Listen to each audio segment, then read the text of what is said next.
Okay, my munchkins, we're ready for another story for tonight, or the next night, or any night.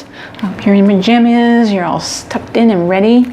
Oh, we got Curious George, and it looks like he is in the big city.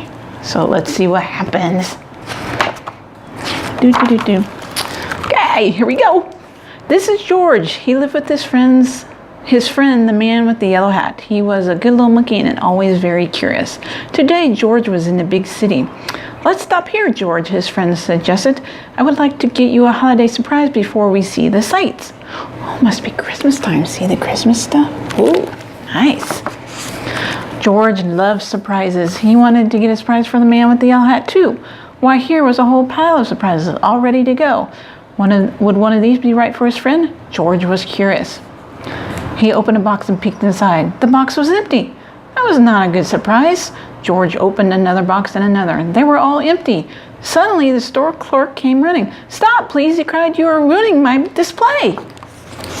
But George did not want to stop. He wanted to go. He wanted to get away fast, quickly. He climbed the escalator. George went up. The clerk went up, too. What George wanted now was to find his friend. What luck! George spotted the yellow hat on the escalator going down. Could that be his friend?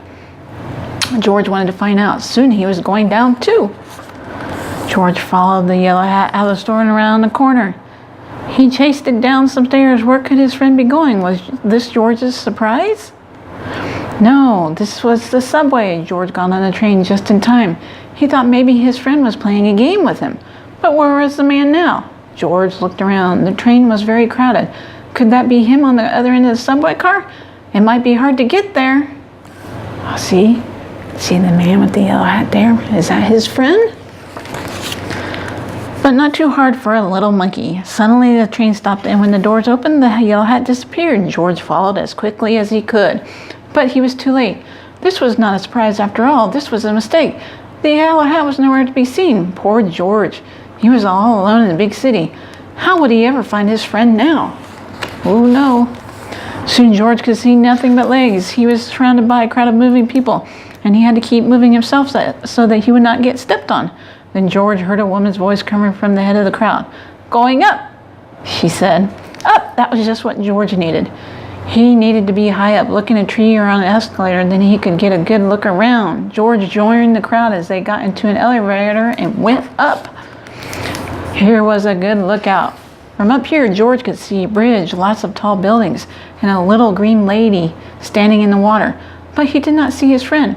"It's time to go," called the woman from the elevator. "We have lots more to see." The crowd followed the woman. They wanted to see more. George wanted to see more too. See, he's on top of the building. Woo! Soon George was on a big bus driving through the city. There was lots more to see, but no matter where George looked, he did not see the man with the yellow hat. Back in the bus, George looked and looked. Finally, he saw something familiar. George was excited. He rushed inside. He was sure to find his friend here. Instead, he ran right into the clerk. "You're just the one I've been looking for to help me fix this mess," he said. George felt bad. He had not meant to make such a mess. Could he help rewrap the boxes? George took some ribbon in one hand, some paper in another, and some tape in a third. See, he's helping. Then, like only a monkey can, George wrapped those boxes. Soon a crowd gathered to watch. Everyone wanted George to wrap their boxes too. Just as George tied his 25th quadruple bow, he spotted his friend at last. George was happy, but when he saw that the man was carrying a present, George became sad. He had forgotten all about finding a surprise for his friends. Then he had an idea. "George!" exclaimed the man with the yellow. "What a good surprise!" His friend was very glad to see him. "I've been looking all over the store for you," he said, "and now I have a surprise for you too." George opened his surprise and put it on. It fit perfectly. "Now we're ready to see the sights," the man said. See, he got him a hat and he got him a scarf. George held tightly to his friend's hand and everyone waved goodbye. "Let's be careful not to get separated again," the man with the yellow hat said as they left the store. "The best part of the holiday is spending time together," George agreed. Oh, a little early Christmas book. I like that. All right, my munchkins. I hope you have a great night's sleep. Sweet dreams. Mwah.